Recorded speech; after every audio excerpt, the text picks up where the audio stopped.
আজকে আপনাদের জন্য দুইটা রেমেডি এনেছি। একটা হচ্ছে পেট পরিষ্কার করার জন্য আর একটা হচ্ছে ঘর পরিষ্কার করার জন্য। এই যে আমি এখানে ৩টা উপকরণ নিয়েছি। এটা হচ্ছে একদম জাদুর মতো কাজ করবে, একটা ক্লিনজার। আপনারা এটা দিয়ে যে কোনো কিছু পরিষ্কার করতে পারবেন। আপনাদের টেলিভিশন, ফ্রিজ, ওভেন, ঘরের মেঝে, কিচেনের যে তেল চিটচিটে দাগ আছে সেগুলা, টেবিল কিংবা আয়না, সব কিছুই আপনারা চাইলে এটা দিয়ে ক্লিন করতে পারবেন। একদম জাদুর মতো পরিষ্কার হয়ে যাবে। এই যে প্রথমে আমি নিয়ে নিচ্ছি এখানে, এটা হচ্ছে ভিম লিকুইড, যেটা আমরা কিচেনে কাজে ব্যবহার করি, ডিশওয়াশার। এখান থেকে নিয়ে নিয়েছি। যত বেশি দেবেন তত বেশি কিন্তু ক্লিন হবে। আমি একটু কম পরিমাণে নিয়ে প্রথমে আপনাদেরকে দেখিয়ে দিচ্ছি। এখন দিয়ে দিয়েছি, এটা হচ্ছে বেকিং সোডা দিয়ে দিবেন। এটাও আমি 1 টেবিল চামচ দিয়েছি এখানে, আরও বেশি দিবেন, আমি পরে আরও অ্যাড করেছি। তারপরে দিয়েছি এখানে লেবুর পানি। যে লেবু অনেক সময় পচে যায় কিংবা লেবুর খোসা থেকে যায় অনেকগুলো, এগুলো আপনারা ভালো করে সিদ্ধ করে খুব ভালো করে সিদ্ধ করে পানিটা রেখে দেবেন, লেবুর পানি।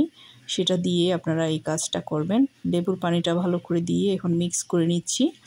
আর এখানে একটা জার নিয়ে নিয়েছি, স্প্রে বটল আর কি। এখন এখানে আমি এই স্প্রেটা নিয়ে নিব, এই মিশ্রণটা আর কি, এটা নিয়ে নিচ্ছি। আসলে এটা কি কতটা ভালো কাজ করে সেটা আপনারা ব্যবহার না করলে বুঝতে পারবেন না।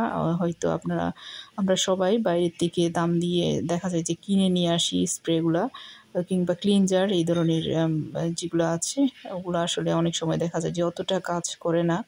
আপনারা একবার হলেও ট্রাই করে দেখবেন এটা আমি কি সত্যি বলেছি কিনা। অন্তত বুঝতে পারবেন যে আমি আসলে আপনাদের সাথে সত্যি বলেছি কিনা। সেটা হলেও যাই হোক, যেটা দিয়ে আমি উপকৃত হয়েছি সেটা আপনাদের সাথে শেয়ার করলাম। আমি একটুখানি ফ্রিজটা ক্লিন করে দেখাচ্ছি আর কি। যদিও বা অল্প করে আমি হালকা করে দেখিয়ে দিচ্ছি। এটা একটু কিছু সময় এইভাবে ডলে রেখে দিবেন, আসলে না রাখলেও চলে। এই যে আমি একটা কিচেনে যে ওয়াশার থাকে, ডিশ ওয়াশার, ওখান থেকে একটা নিয়ে নিয়েছি। এটা দিয়ে আমি এভাবে করে আমার ফ্রিজটা একদম একটা দাগ বসে গিয়েছে, খুব ডিপ হয়ে গিয়েছিল। মানে এই যে দেখেন, এগুলো আমি হালকা হাতে একটু ডলে নিচ্ছি, সাথে সাথেই কিন্তু পরিষ্কার হয়ে যাচ্ছে।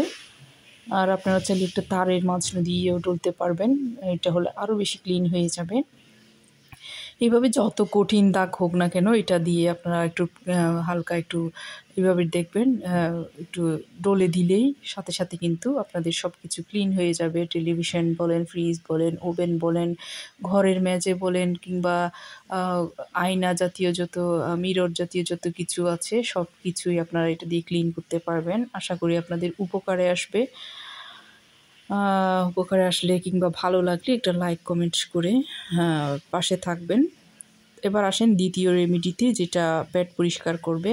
এটা খেলে আপনাদের কিন্তু ধীরে ধীরে আপনাদের পেটের যাদের মেদ আছে, ভুঁড়ি কিংবা গায়ে অনেক বেশি চর্বি, হাই প্রেশার, ওদের জন্য খুবই উপকারী। এটা আমি খেয়ে উপকার পেয়েছি, তাই সেটাও আপনাদের সাথে শেয়ার করতে আসলাম। এই যে আমি এখানে পুদিনা পাতা নিয়েছি, এগুলো হাতের কাছে আসলে সবারই থাকে, শীতের সিজনে তো অ্যাভেলেবেল। আর আদা, আপনারা জানেন এটাও অনেক বেশি উপকারী। আর দিয়েছি এখানে হাফ লেবু দিয়েছি, দেখেন এটাও কিন্তু উপকারী, সবাই জানেন। এগুলো আমি ভালো করে পানি দিয়ে ধুয়ে নিয়েছি, এরপরে এখানে খাবার পানি দিয়ে দিচ্ছি, দেখেন।